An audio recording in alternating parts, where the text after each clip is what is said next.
in the past couple of months, I've seen a lot of stories, including some from you, accusing people of basically carrying water for the Russian government. And that's the Russian government's in the news today. So I thought I would ask you about something I've wondered about for a long time, which is that the Washington Post, for years, many years, has literally carried paid propaganda from the Russian government, a section called Russia Behind the Headlines. It looks like newsprint. It's designed to fool readers into thinking it's real. And it's pure propaganda paid for, distributed by the Russian government with stories like, you know, we're doing a great job in Crimea. Why have you never written about that? How can you attack others when you don't know that your own paper makes money from taking propaganda from the Russian government? You know, I think that's a really good question. I wish you'd told me you wanted to talk about this, but no, those inserts are interesting.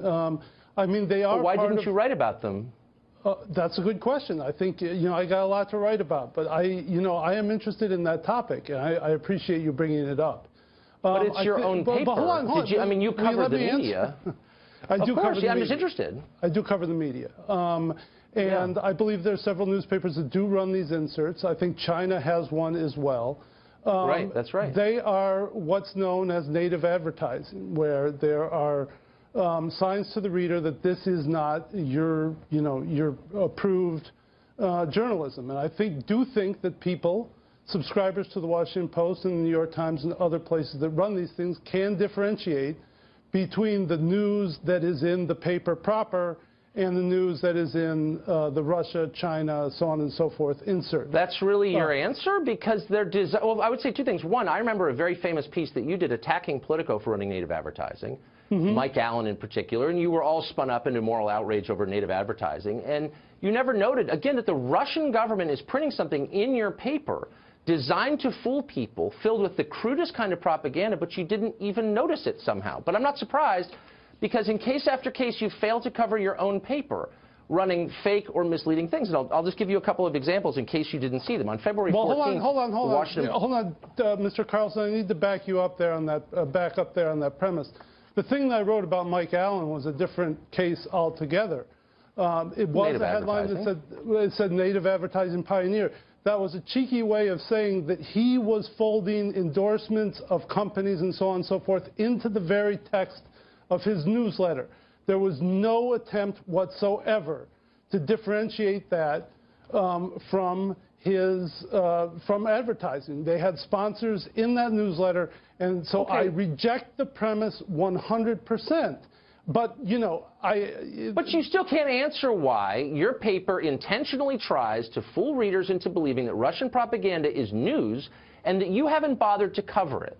And your job is to cover the media. I think that's what it says in your column. But again, February 4th, your paper reports that Steve Bannon, it is true, Steve Bannon drives over to the Department of Homeland Security to advocate for Trump's executive orders.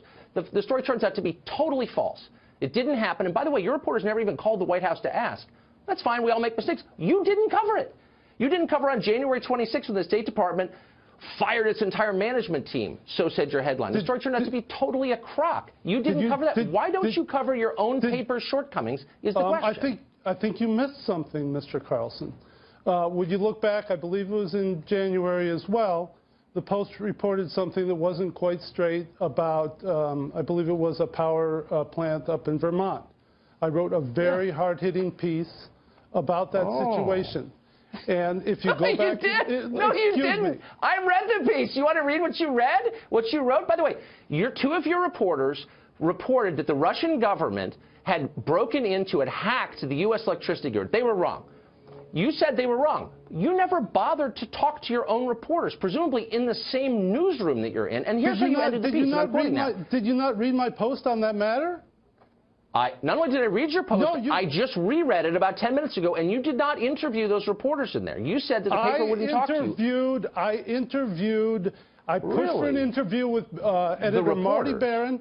The story was very critical of the Washington Post, and I would note, Was it? Because here's the last line, and I'm quoting. Wait 1 second, Mr. Carlson. Wait 1 second, okay? And there's a high-pitched laugh. I appreciate the high-pitched laugh. Anyway. I appreciate your failing to give me an answer. What's the answer? All right, there are few, if any.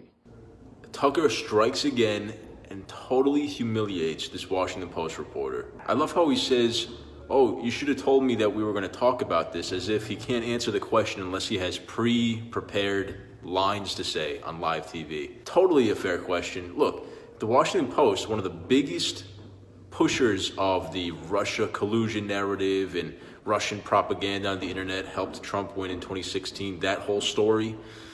They have foreign ads that's disguised as news in their own paper, and they're pointing the finger. That's totally ridiculous. The way this guy's head just melted when he was faced with this reality, this huge hypocrisy, just kind of says it all, I think. This is the world that these people are living in. They're gonna point the finger at you when they themselves are the biggest proponent, they're the biggest culprits in whatever it is they're accusing the right of. I almost felt bad for the guy by the end of the interview because Tucker just laid this trap perfectly, and he just embarrassed him on live TV, like really severely. But that's the thing, if you're gonna go on Tucker Carlson's show, you really have to know your stuff. And it doesn't help if you're also a huge hypocrite.